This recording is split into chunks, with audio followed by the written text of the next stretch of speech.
Good morning, America. For our viewers in the West, breaking overnight, Kamala Harris locks it up, set to be the Democratic nominee. Clinched. Vice President Harris heads to her first battleground state since kicking off her campaign, raising a record $100 million in 24 hours. As Democrats, including former Speaker Pelosi, close ranks around the VP. Now we break down the new Veep stakes and the work ahead in battlegrounds. How will the Republican ticket fight back? J.D. Vance targets Harris as Donald Trump keeps the heat on Joe Biden. Aaron Reed back in court. The Massachusetts woman accused of killing her police officer boyfriend facing a retrial as her lawyers try to get 2 of the charges against her thrown out. Nationwide travel nightmare, the ripple effects from the global tech meltdown, tens of thousands of flights canceled or delayed, with people sleeping in airports, luggage piling up. We'll tell you which airline was hit hardest and your rights as a passenger. Cooking up the competition, the fast food fight heats up. Our customers loving these new deals. From watching every motion to feeling the motion picture. If you feel it, The 4DX theater experience shaking up the box office. And buckle up to feel every punch with Deadpool and Wolverine flying into theaters. And a breathtaking deep dive into the Summer Games. It's happening. Can somebody call a doctor? I've got cramp. Lara and James, Representing the United States. And the United Kingdom. just wait for them to take your breath away. Live in Times Square, this is Good Morning America. You have been warned. That's all I can say. There was so much percolating, but I'm gonna play nice. No, they do take our breath away, but the chaos in travel, that's taking our breath away too. I mean, people are still dealing with this. So ahead, we're tracking the latest on that travel nightmare after the global outage. We're going to tell you what you need to know about rebooking, refunds, and so much more. First, those seismic moves in the presidential race. President Biden is set to return to the White House today, for the first time announcing that he's dropping from the race. Meantime, Kamala Harris, as vice president, has basically secured the Democratic nomination for president, locking up the delegates, taking in more than $100 million overnight. Chief White House correspondent Mary Bruce starts us off. Good morning, Mary. Good morning, George. Well, Kamala Harris is now barreling towards the top of this ticket, and today she is hitting the road. She will be heading out to battleground Wisconsin, the first battleground state stop of her new run for president. This morning, Vice President Kamala Harris now securing commitments from enough delegates to become the presumptive Democratic presidential nominee. Delegates from her home state of California sending her over the top. Harris then saying overnight, "I look forward to formally accepting the nomination soon." Harris now kicking off her campaign and rallying her troops. Harris visiting what was the Biden campaign headquarters in Wilmington, Delaware, now ground zero for her campaign for president. Biden himself calling into the meeting while home recovering from COVID. In his first public remarks since bowing out of the race, Biden passing the baton to his loyal VP. I'm hoping you'll give every bit of your heart and soul that you gave to me to Kamala. And I want you to know, I won't be on the ticket, but I'm still going to be fully engaged. Harris taking the mic, but Biden still on the line. We love Joe and Jill. We really do. They truly are like family to us. And we do, everybody here does. It's mutual. I knew you were still there. You're not going anywhere, Joe. I'm watching you, kid. I'm watching you, kid. I love you. I love you, Joe. Harris then outlining what's at stake in this election. The former California Attorney General making it clear she's ready to prosecute the case against Donald Trump. In those roles, I took on perpetrators of all kinds.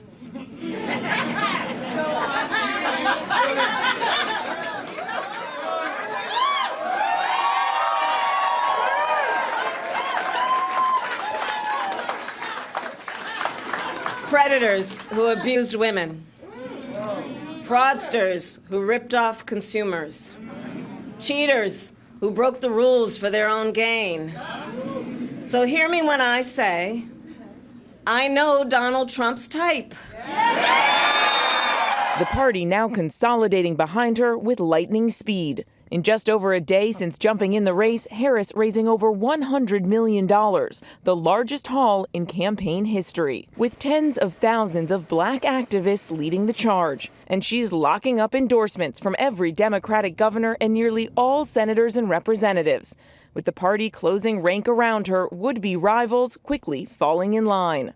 We need someone who's experienced, who cares about people and knows how to get things done, and that's Kamala Harris. I'll tell you what, I like our chances running a prosecutor against a guy who's a convicted felon. Nancy Pelosi, the powerful former House Speaker who was instrumental in pressuring Biden to drop out of the race, now backing her fellow Californian, praising Harris's strong values, faith, and commitment to public service. We're very excited about praising his legacy and electing Kamala Harris president. For now, the top two Democrats in Congress, Senator Chuck Schumer and Congressman Hakeem Jeffries, withholding their support, waiting to meet with Harris first, but leaving little doubt.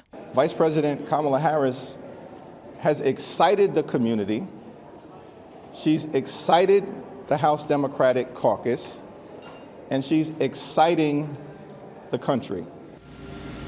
And another sign that the Harris team thinks they have this locked up, they have now tapped Eric Holder, the former attorney general under President Obama. He and his law firm will now be leading the vetting process for her running mate, George. And Mary, Governor Whitmer appeared to take herself out of the process for VP, but several other top Democrats expressing interest. Yeah, and George, we are starting to see some seeming to actually begin to audition here. We are watching closely several governors, including Governor Beshear of Kentucky, Governor Shapiro of Pennsylvania, also some senators like Mark Kelly of Arizona. They don't have a lot of time here, George, so this process is going to have to move quickly. Mary Bruce, thanks, Robin. And George, President Biden set to return to the White House this afternoon after spending several days at home in Delaware recovering from COVID. Our senior White House correspondent, Selina Wang, is there for us. Good morning to you, Selina. Hey, good morning, Robin. President Biden is finally set to end his COVID isolation here in Rehoboth Beach, Delaware. He's planning to return to the White House this afternoon. Now, he's been isolating here since late Wednesday, and this will be the first time we're seeing Biden out in public since he made that historic decision and completely upended this race. Now, yesterday, his doctor said that his COVID symptoms are almost gone. We are expecting the president this week to give a speech in front of the American people about his decision to drop out of this race. After that, he is vowing to get back on the campaign trail, but now to rally support around Vice President Harris. But look, Biden still has 6 months left of his presidency, and he says he's determined to do everything he can, both at home and abroad. That includes trying to end this war in Gaza and bring the hostages back home, both of which the president says he is on the verge of accomplishing. Also this week, I'm told the president is still planning to meet with Israel's Netanyahu at the White House. Biden aides are telling me that the president is going to finish the job. And part of that now, they say, is making sure that Vice President Kamala Harris wins the White House. George? Okay, Selena, thanks. President Biden's decision to drop out of the race has knocked the Trump campaign off balance. They're now facing a very different opponent in Kamala Harris. Rachel Scott is covering Trump. Good morning, Rachel. Hey, George, good morning to you. For more than 600 days, Donald Trump has been focused on trying to beat one candidate and one candidate only, President Joe Biden. And this morning, he is clearly not happy that he has to switch gears and focus on Vice President Kamala Harris. With just over 100 days until the election, Donald Trump's campaign now forced to pivot. The former president and his new running mate, Senator J.D. Vance, clearly distressed that a new Democratic candidate is in the race. A couple of elite Democrats got in a smoke-filled room and decided to throw Joe Biden overboard. That is not how it works. That is a threat to democracy. Trump took to social media, firing off more than a dozen posts, many attacking President Biden, not Vice President Kamala Harris. In one post writing, "We are forced to spend time and money on fighting crooked Joe Biden. He polls badly after having a terrible debate and quits the race. Now we have to start all over again." For months, Trump has questioned President Biden's age and mental fitness. But now with Biden out of the race, Donald Trump, at 78 years old, becomes the oldest nominee in U.S. history. Democrats ready to flip the script. The other side has a nominee that can barely get a sentence out. He's approaching 80. He brings us back to the past. If you want a nominee who can put Trump's age and fitness in the forefront, Kamala Harris is the person. Republicans hoping to hit Harris on her record serving under President Biden. Well, I don't think it changes the dynamics at all. I mean, she is obviously the co-owner of the policies of the Biden administration. But it turns out Trump himself was once a supporter of Kamala Harris. He donated $6,000 to her 2014 campaign for re-election as California Attorney General, including this check. And Trump continued to post on social media overnight. He did start to take on Vice President Kamala Harris over the Biden administration's handling of immigration and the border. He also said that she was doing terribly in the polls. He did noticeably misspell the word polls in that post. The former president gets back out on the campaign trail tomorrow with a rally in North Carolina. Robin. And we're going to talk about the polls there. Okay, there. Thank you so much, Rachel. As we know, Harris's team already looking at potential running mates. Let's bring in our political director and Washington bureau chief, Rick Klein. Rick, the choice is likely all about the battleground states. Yeah, good morning, Robin. And look, the Harris team is laser focused on who can help them win this election. So starting with how they won the last time is instructive. Keep in mind, this is the map that made Joe Biden president and Kamala Harris vice president. And it was a very closely divided set of states that made it happen. Arizona, a state that went for the Biden-Harris ticket by about 10,000 votes. Pennsylvania, the biggest battleground out there, about 80,000 votes. North Carolina, a state that did not go for Biden, but it went to Trump by only about a percentage point or so. So these are very closely divided states, which brings us to the men and some of the women that are being considered as a potential running mate. And as Mary noted, some of these people are already jostling for position, but this is why it's intriguing. Josh Shapiro, the governor of Pennsylvania, he won his state by 15 points, a close battleground. Mark Kelly, the senator from Arizona, he won by 5 points back in 2022. Roy Cooper has been elected twice as a Democrat in a redder state of North Carolina, again, a very close state. Andy Beshear, the governor of Kentucky, has somehow won in Kentucky, despite it being one of the reddest states out there. That does not put a state like that on the map, but only 46 years old. He makes a very intriguing matchup against J.D. Vance, Robin. So what do the polls tell us about in those key states?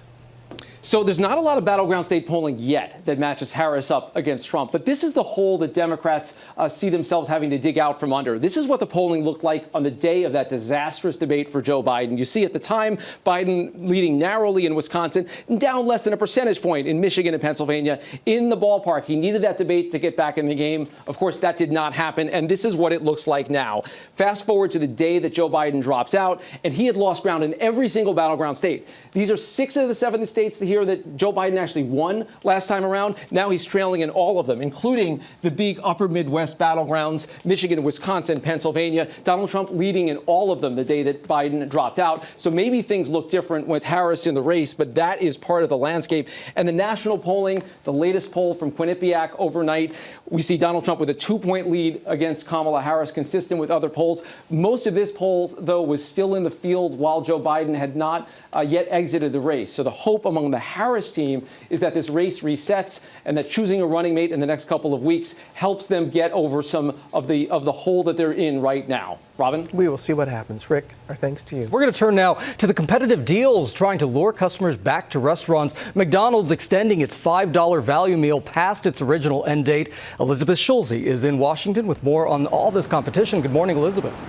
Hey, good morning, Gio. And that $5 McDonald's value meal will now be sticking around through the summer. In a memo viewed by ABC News, McDonald's executives said that most U.S. locations will extend the deal through August. This $5 meal launched June 25th and was only supposed to last 1 month, but executives say that it is resonating with millions of customers and helping to boost traffic at restaurants. The meal includes a choice of McDouble or McChicken sandwich, small French fries, 4-piece chicken nuggets, and a small soft drink. We have seen several fast food chains, including Burger King, Starbucks, Taco Bell, and Wendy's, offer these $5 meals to try to entice customers who are frustrated with high prices. Overall, the cost of going out to eat has outpaced the cost of groceries every month so far this year. And we did just see Wendy's try to up the ante in these fast food wars, offering its Honey Buddy breakfast sandwich for only $1 every Monday through the end of September. But there is a catch. You have to order that through the Wendy's app, and it only comes with the purchase of another item at the same time, guys. There's always a catch. Yes, there is. Always a catch. Gotta read the fine print. That's right. Thanks, Elizabeth.